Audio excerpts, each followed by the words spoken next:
cancer that Beth had, a cancer that morphs and moves at will, it seems, was taking no prisoners while they were vacationing and on a chemo holiday. Things looked bad, and Beth and Jennifer still needed to get home. After some touch-and-go moments, they arrived back on the last day of October, and the next few days were in and out of Karmanos Cancer Institute, with Beth finally coming home on hospice care to stay on November 5th.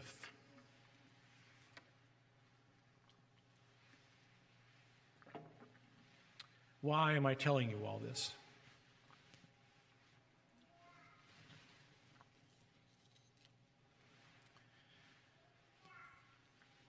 Why am I telling you all this?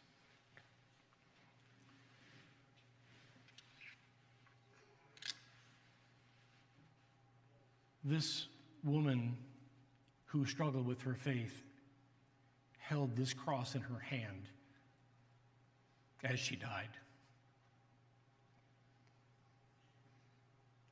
That's why I'm telling you all this.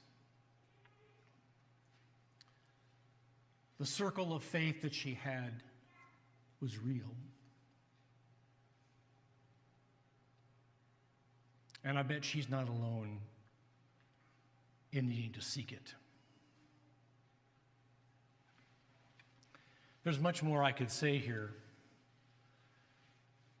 much more detail about her faith journey, but she wanted me to tell you, all those that love her, that what she went through to seek and find a faith that represented her. She wanted me to tell this story. She wanted me to say that this is the faith that gave her the strength to face what she needed to face, just like her mother had.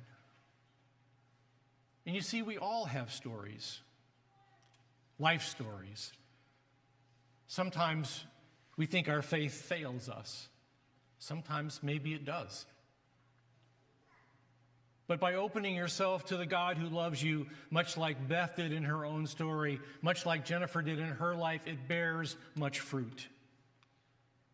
Beth and Jennifer knew that they were not alone in these last challenging steps. Where you go, I will go. Where you stay, I will stay. Your people will be my people, and my God, your God, my God. Acceptance and love. That's all Beth ever wanted. She wanted healing too, a miracle, and we always prayed for a miracle. Perhaps she actually got it.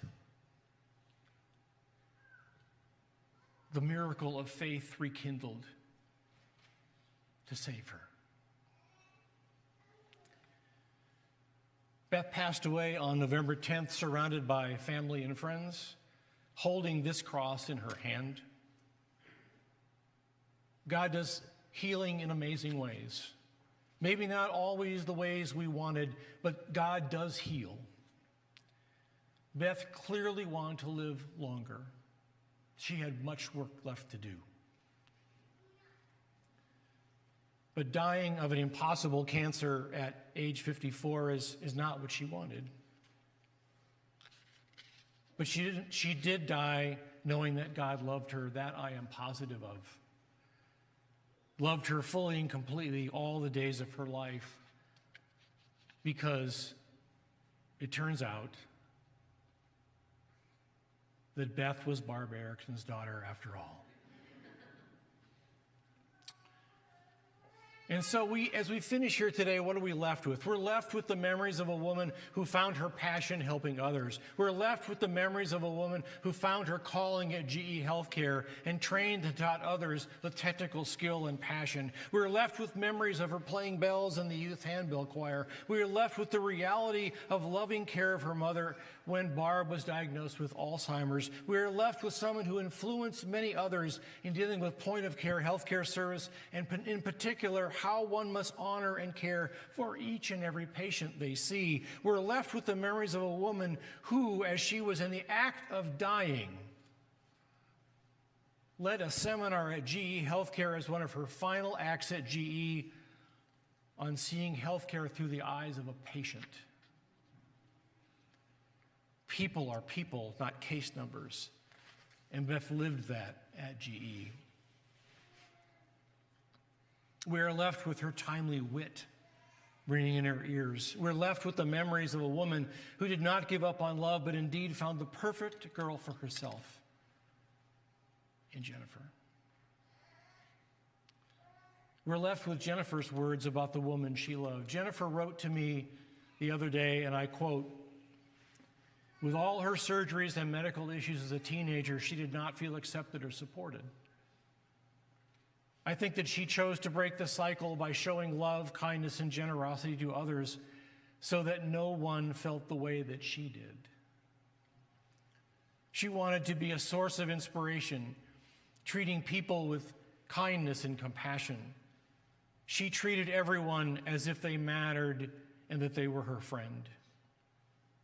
So many people said that everywhere she felt like they were her best friend.